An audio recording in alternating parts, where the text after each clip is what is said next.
শেষ মুহূর্তে একটা সেরা প্রস্তুতি নিতে চাচ্ছ, একদম 7 কলেজ পর্যন্ত সাপোর্ট পাবে। উপসর্গ কোন জায়গা থেকে প্রশ্ন আসে, কিভাবে প্রশ্ন আসে, কোন পদ্ধতিতে প্রশ্ন করে, সকল বিষয় আলোচনা করব আজকের এই ভিডিওতে।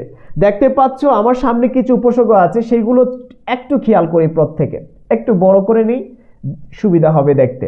একটু খেয়াল করো, দেখতে পাচ্ছ, একটু খেয়াল করো, এই যে এই জায়গার মধ্যে দেখতে পাচ্ছ, হ্যাঁ দেখতে পাচ্ছ ফার্সি উপসর্গ কি কি আছে? বর, বদ, কম, না, বে, ব, নি, ফি, দরকার। সংক্ষেপে এটা শিখে ফেলবা তোমরা, বরবত, কম, না, বেনিন, ফি, দরকার, এইটা শিখে ফেলবা। তারপর কথা হচ্ছে এই যে আমরা কর শিখলাম, এই করটা কোন কাজে ব্যবহৃত হয় একটু খেয়াল করো, কাজ অর্থে। এখন কোন শব্দটি কার মানে কাজ শব্দে ব্যবহৃত হয়েছে সেটা দেখবো আমরা, সেটা হচ্ছে কারখানা, কারসাজি, কারচুপি, কারবার, কারদানি।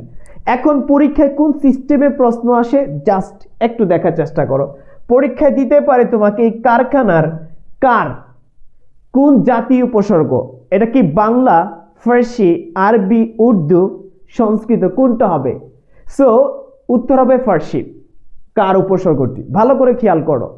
অথবা বলতে পারে কারখানা শব্দটির কার কোন অর্থে ব্যবহৃত হয়েছে। দেখতে পাচ্ছ দুইটা সিস্টেম, বেসিক্যালি পরীক্ষার মধ্যে এই দুইটা ওয়েতেই প্রশ্ন করে, একটা অর্থ জানতে চাওয়া হয়, অথবা এটা কোন ধরনের উপসর্গ সেটা জানতে চাওয়া হয়।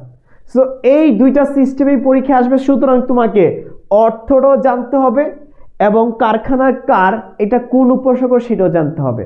I think clear. ঠিক একইভাবে আমরা যদি দর, এটা কোন অর্থে, মধ্যস্থ বা অধীন অর্থে, যেমন দরপত্তনি, তারপরে দরপাট্টা বা দর দালান, সো এইগুলো হচ্ছে মধ্যস্থে। আবার এখানে দেখতে পাচ্ছ ফি আছে প্রতি অর্থে, বদ আছে মন্দ, বে আছে না, বর আছে বাইরে। সো এই যে দেখতে পাচ্ছ এই জিনিসগুলো আমাদেরকে জানতে হবে। পরীক্ষা দিয়ে দিল নিমরাজির, নিমরাজির নিম আধা বা প্রায় অর্থে, অর্থের দিক থেকে নিমটা হবে আধা বা প্রায় অর্থে, সঠিক উত্তর। অথবা বলতে নিমরাজির এই নিমটি কোন উপসর্গ, সেটা হচ্ছে ফার্সি উপসর্গ। I think clear. So idea পেয়ে গেছো তোমাদের, ফার্সি উপসর্গের কিছুটা আইডিয়া দিয়েছি, একটু খেয়াল করো। এখন আমরা একটু দেখার চেষ্টা করব ইংরেজি উপসর্গ কোনগুলা।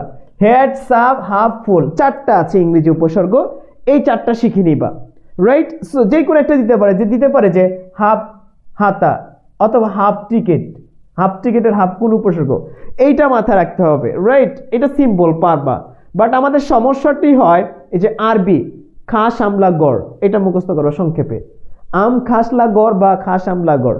সো এই আরবি উপসর্গে দেখো খাস আমলা গড়ে খাস কোন উপসর্গ, আরবি, এই খাস কোন অর্থ ব্যবহৃত হয়েছে, বিশেষ অর্থে। I think clear. লাকে লা খেরাজ, লাউরাস, লাপাত্তা, লাপাত্তা লা কোন উপসর্গ, আরবি উপসর্গ, আর এই লাটা কি অর্থে, না অর্থে। ক্লিয়ার? এই দুইটা সিস্টেমে আসবে। তারপরে এখানে দেখতে পাচ্ছ আমাদের সংস্কৃত উপসর্গ, এই যে এখানে দেওয়া আছে, এই যে পরীক্ষার মধ্যে সাদৃশ্য, ক্ষুদ্র, ভেরি ইম্পর্টেন্ট, সাদৃশ্য, ক্ষুদ্র, এই সমীপনী, এইগুলো ভেরি ইম্পর্টেন্ট। এই যে দেখো উপকূল, উপকণ্ঠ, উপনগর, এইগুলা নিকট, সমীপ অর্থে ব্যবহৃত হয়। সাদৃশ্য অর্থে কোনগুলা? উপদ্বীপ, উপবন, পরীক্ষায় দিতে পারে উপবন কোন অর্থে ব্যবহৃত হয়েছে, কি অর্থে ভাইয়া? সাদৃশ্য অর্থে। উপবনের উপ কোন উপসর্গ? সংস্কৃত উপসর্গ। I think clear. ক্ষুদ্র দেখো উপগ্রহ, উপসাগর, উপনেতা, এইগুলো কোন অর্থে? ক্ষুদ্র অর্থে। সো এইগুলা একটু কনফিউজ, এই জায়গাগুলো মুখস্থ রাখলে তুমি সঠিক উত্তর দিতে পারবা। I think clear. সো পরীক্ষার মধ্যে বেসিক্যালি এই সিস্টেমের প্রশ্ন আসে। সংস্কৃত উপসর্গ 20টি, খাঁটি বাংলা উপসর্গ কয়টি? 21টি। সো এইভাবে তোমাকে শিখতে হবে, জানতে হবে। এই যে দেখো দেওয়া আছে, আমরা একদম অর্থ সহকারে সেটআপমেন্ট করে দিয়েছি, একদম অর্থ সহকারে। যে সংস্কৃতটা দেওয়া আছে, তারপরে এই যে বাংলাটা চলে আসছে, রাইট? কদবেল, কদবেলের কদ কোন উপসর্গ? বাংলা উপসর্গ। এখন কদবেলের কোন অর্থে ব্যবহৃত হয়েছে? নিন্দিত অর্থে, পরীক্ষা আসলে দিতে হবে। I think clear, right? এই যে পাথি আসে, পাথি কোন অর্থে? পাথি ক্ষুদ্র বা ছোট অর্থে, এবং পাথি বাংলা উপসর্গ। সিস্টেম জানতে হবে, এই সিস্টেমে আসবে আর একটা প্রশ্ন আসবে তোমাকে দিতে হবে, রাইট? সো এই যে এটা আমাদের পেইড ব্যাচের লেকচার, সেটা আবারও বলছি, আমি একটু দেখানোর চেষ্টা করছি। এইগুলো হচ্ছে আমাদের পেইড ব্যাচের লেকচার শিট ভাইয়া। এই যে দেখো, টু দ্য পয়েন্ট, একদম চমৎকার চমৎকার ভাবে তুমি যা শিখবে। এই যে দেখতে পাচ্ছ কতটা সাজানো গোছানো ভাইয়া, দুর্দান্ত, একদম একদম সেরা।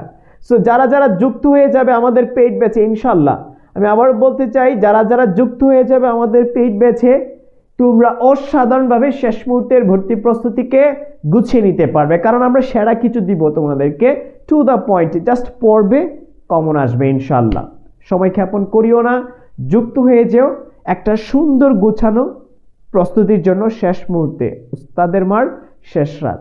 দেখা হতে পারে তোমাদের সাথে নতুন আরেকটি ভিডিওতে। আর আবারও বলছি, ভয় পেও না, কাজ করতে হবে, পড়তে হবে, চেষ্টা চালিয়ে যেতে হবে, বাকিটা আল্লাহ ভরসা।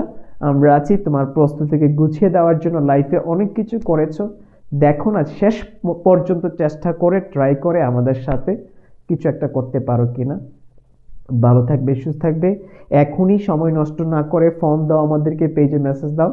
লাইফে অনেক দূর এগিয়ে যেতে পারবে, একটা ভালো সিদ্ধান্ত অনেক দূর নিয়ে যেতে পারে ইনশাল্লাহ। পেইড ব্যাচে দেখা হবে তোমাদের সাথে। আসসালামু আলাইকুম।